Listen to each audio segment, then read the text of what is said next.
अभिषेक की इस बात से अभी तक नाराज है पूजा कि अभिषेक नॉमिनेशन डिस्कस कर रहे थे।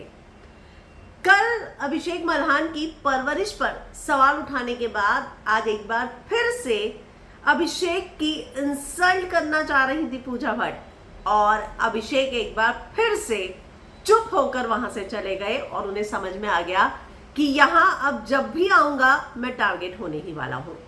तो क्या हुआ है लाइव फीड में, ऐसा मैं हिना कुमावत फिल्म विंडो पे आपको बताऊंगी। तो कल नॉमिनेशन डिस्कस कर रहे थे, हालांकि इंटेंशनली जो हुआ नहीं हुआ, और जिस तरीके से अभिषेक एक्सप्लेन कर रहा था तो ऐसा नहीं है कि उसका साइड ले रही हूं, लेकिन वो जिस तरीके से एक्सप्लेन कर रहा था, मैंने खुद लाइव फीड में वो सारी कॉन्वर्सेशन सुनी थी। वो नॉमिनेशन से ज्यादा सामने वाले का गेम डिकोड करना ज्यादा लग रहा था। ऐसा नहीं था कि वो किसको करते हैं उसको करते हैं, वो गेम डिकोड कर रहा था सामने वाली टीम का, यानी कि पूजा भट्ट का। तो वो ऑनेस्टली नॉमिनेशन की तरह साउंड कम हुआ। तो अब खैर उसने कल जाके सबको एक्सप्लेन किया, माफी मांगी, पूजा भट्ट ने तो उसकी परवरिश पे सवाल उठा दिया। अब आज जो है गार्डन एरिया गंदा है, अब ये लोग जो है टीम टास्क जीते थे, ये लोग तो काम कर नहीं सकते।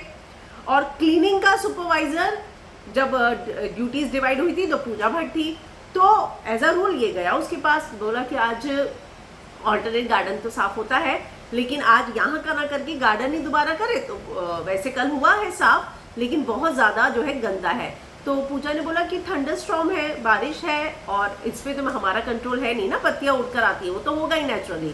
तो अभिषेक ने बोला हाँ बिल्कुल होगा, लेकिन आज इधर का छोड़ देते हैं क्योंकि इधर का फिर भी क्लीन लग रहा है, हम बाहर का करते हैं। तो पूजा कहती है कि तुम्हें सिर्फ क्लीनिंग से मतलब होना चाहिए ना, हो जाएगा, और हम इतने काबिल तो है कि हम दोनों कर सके।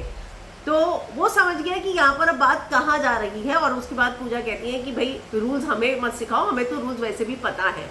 तो अब यहाँ वो फिर से समझ गया कि यहाँ बात कहाँ से आ रही है। तो वो चुपचाप उसे बोला कि ठीक है, मेरा फर्ज था आपको बताना, मैं बताने आया, और उसने कुछ नहीं बोला पलट कर और निकल गया वहां से। लेकिन यहाँ पर पूजा भट्ट के जाने के बाद बोली कि हमें रूल बता रहा है, खुद को तो नॉमिनेशन का रूल पता नहीं था और हमें रूल सिखाने आया है। तो एक बात तो तय है कि अब अभिषेक हिट बुक में, गुड बुक होती है ना, इनकी बैड बुक में, हिट बुक में आ चुका है, और जब भी वो आएगा तो उसको इस तरीके के ताने तो सुनने ही पड़ेंगे।